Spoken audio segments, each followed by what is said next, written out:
All right, let's get this show started. We finally have a first look at Ilia Topuria after his brutal loss at UFC Freedom 250. Popular Spanish singer and close friend Omar Montes shared a photo from a dinner outing showing Topuria wearing sunglasses. No visible marks can be seen on his face, though the sunglasses suggest he may still be covering lingering damage around his eyes.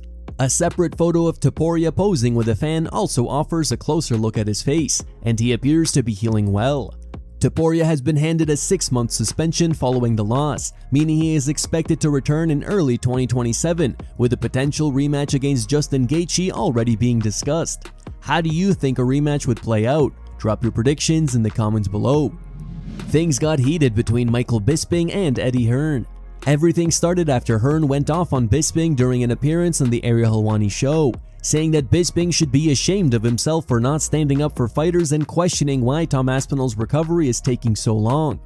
Now, on his Believe You Me podcast, Bisping fired back, calling Hearn's comments absolute bullshit and accusing him of hypocrisy, while also challenging claims that boxers under his management make more money than Aspinall in the UFC. Why should I be ashamed? I have no idea the money that Tom's getting paid. Yeah. I am not a part of that. All I ever said, and I think everyone with half an ounce of intelligence can see it, that Eddie Hearn is muddying the waters maybe in terms of something to do with Eddie Hearn and Dana White and his perceived war and beef that he's having with Dana. Right? That's it. That's all I've ever said. I've never mentioned a goddamn word about his compensation. I hope Tom Aspinall gets paid shitloads. I hope we can go out there and get him a contract for $30 million per fight. It's no skin off my nose. It's no skin off your nose. That's what I want for all fighters. What the are you talking about, Eddie? So That's it. I just had to say that because that's a lie. To say those words that I should be ashamed, I never said that. I just said it's a bit weird because he's not fighting and Eddie Hearn's now managing him. Yeah. If you saw the episode, we all know that. It's absolute horseshit what Eddie Hearn is saying. And he wants to have a debate. Eddie, the fact that, and again, I didn't want to do this. And I even asked Chris Costello, he's head of PR, I said, what do you reckon? I'm going to say something. He's like, don't bother, Mike. I'm like, yeah, you're right. But I don't want him, all you little shits out there, I just don't want you to get it twisted. I care about fighters. And I know you do, Paul. We care deeply and we love this sport. And that's why we are commentators. And by the way, there's nothing wrong with that. And by the way, and if we're talking about company men, right? Tony Bellew was someone that he promoted. Now, Tony Bellew, I love Tony, by the way, he's one of his commentators. Does that not make Tony Bellew a company man and like, you can't trust anything that Tony says? Of course it doesn't. Of course it doesn't. Do you know what I mean? So it's just a what's the word I'm looking for? It's just a contradiction. But yeah, the boxers at York Hall making more money than what Tom Aspinall, that's a lie. That's a lie. And maybe there's a boxer in the UK that's doing well right now called Ben Whittaker. And I think he got offered a contract by Sky, so Eddie Hearn pays him pretty decently. So maybe he's referring to him. But the real question would be, what was Ben Whittaker's opponent paid? Yeah. Because I guarantee it's next to nothing. Daniel Cormier says he missed out on a massive payday because Jon Jones wasn't interested in facing him. Earlier this year, Cormier and Jones coached opposing teams on the Russian MMA reality show ALF, reigniting one of the sport's most heated rivalries. Their renewed back-and-forth sparked discussion of a potential wrestling match in Real American Freestyle, the up-and-coming wrestling promotion. But during a recent Q&A on his YouTube channel, Cormier claimed Jones ultimately derailed the negotiations, turning down what he described as a 7-figure payday. Cormier also revealed that after the proposed wrestling match fell through, he attempted to pivot to a grappling match with Jones, but Jones declined that opportunity as well, leaving both potential matchups dead in the water.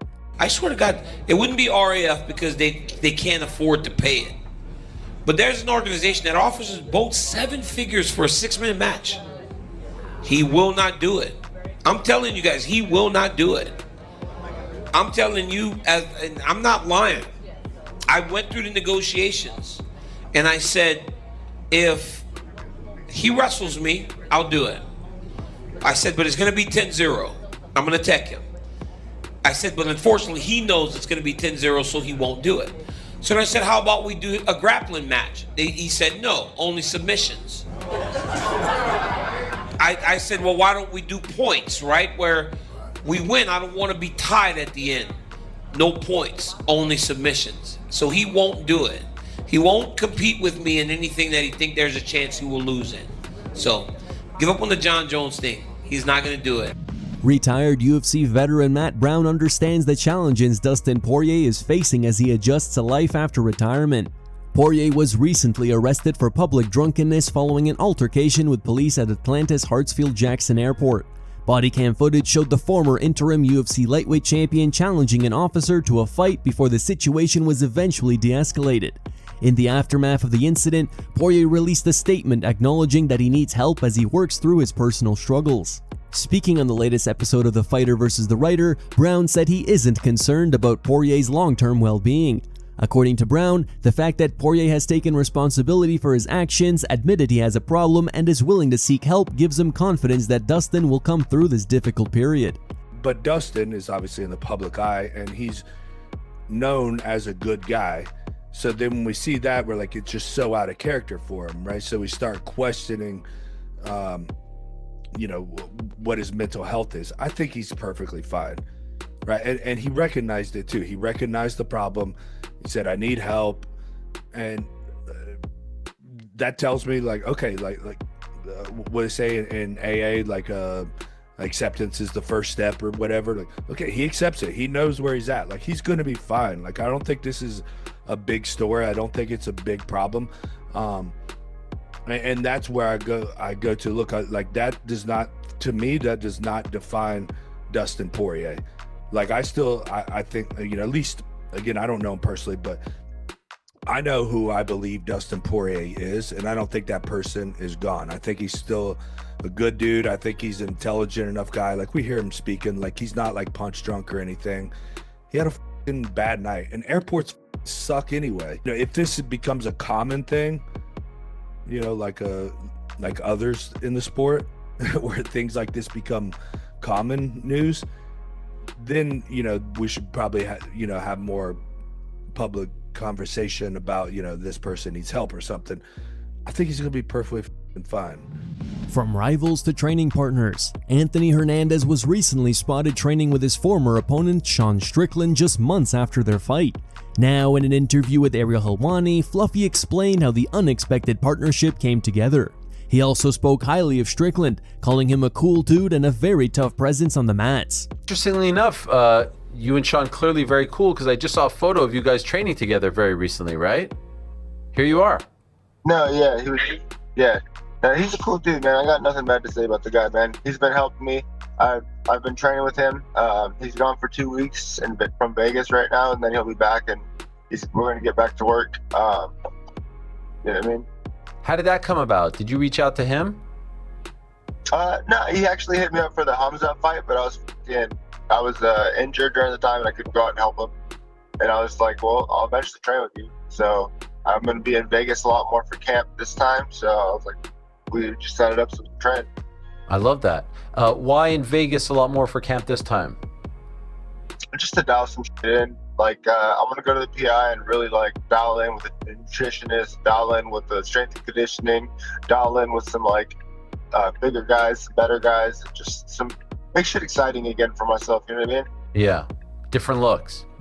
Yeah, no, for sure. I'm like, the way I see it, I'm all in this game. Whatever it takes to get me to the title, I'm gonna do.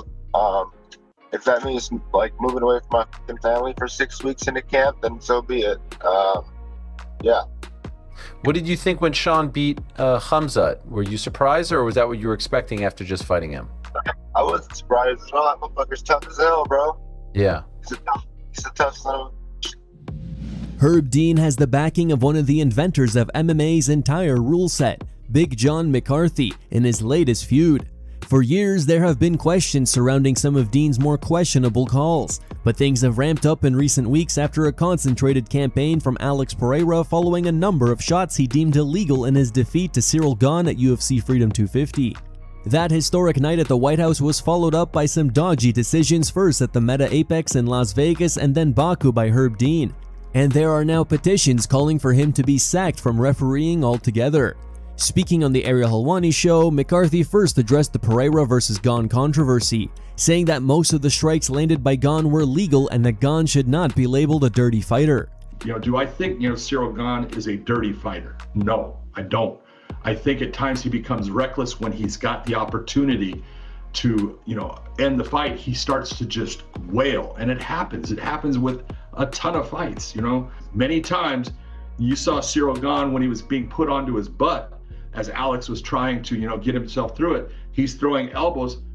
What do you think's happening with Alex Pereira's motion? He's going forward. He's pushing against Ciryl Gane as Ciryl Gane's trying to throw, and that's changing the actual placement of where he's trying to throw. I thought Ciryl Gane was attempting throughout most of it to absolutely be legal and targeting the right area. Did he hit in a legal area a couple times? I do think he did, but most of them, no, he did not. McCarthy later then turned his attention to Herb Dean's officiating more broadly, arguing that referees must evaluate each situation individually and should only deduct points when a foul has a clear and direct impact on the fight's outcome.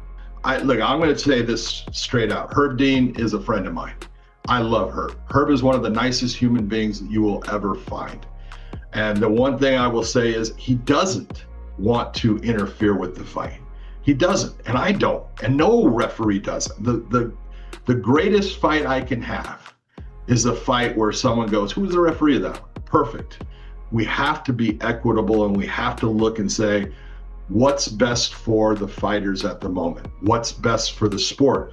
What did the foul, if there was a foul committed, what did it actually do to affect the fight? If it did something to affect the fight, you should be taking a point. If it didn't do anything to truly affect the fight, then we try to either give a warning, take positions away, things like that. The real reason you're seeing a lot of, what you have with, the way we do fights in MMA is we have usually 3 rounds. 3 rounds, a point deduction is not like what you see in the NFL with a, there's a 10-yard penalty, there's a 15-yard penalty. We're talking about a penalty that gives a score, okay? So when you take just 3 rounds, taking that point is a huge difference in the outcome of the fight. And so we are hopefully judicious with how we do that. And we're not gonna just be, taking points like everyone is talking about. You can't do that because you affect the sport in a negative way. And Dana White would not be happy with that. He's going to be pissed because the fighters are the ones that should be determining who wins the fight. Could, Herb take points on certain things? Yeah. There's times that, he's not taking a point and I would have. And I'm sure there's times that I've taken a point and he wouldn't have, or he, maybe I haven't taken it and he would have. We're all going to be a little bit different in the way that we view things. We're different people, but we all try to be as, together as we possibly can.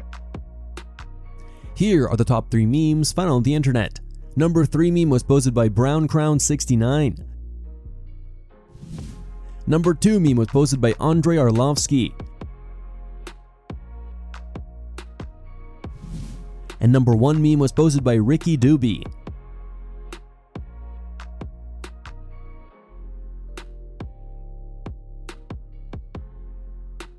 Thank you guys for watching. Don't forget to like this video and subscribe to the channel for your daily dose of MMA.